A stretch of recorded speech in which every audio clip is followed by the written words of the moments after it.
Hello guys, in this video I will show you how to change your email address on your PayPal account. So for that guys, first of all, you will need to log into your account on your desktop and then get on the top right corner and then select account settings.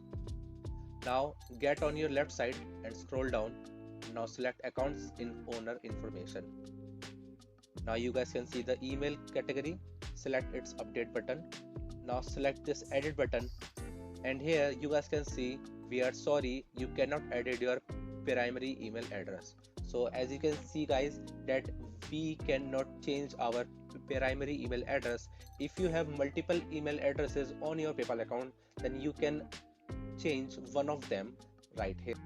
So how you can change them? You just need to change the email address here and then select on change email, and then you guys can successfully change your email address on your PayPal account.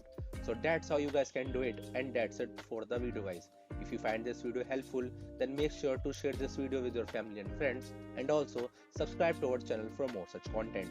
And thanks for watching.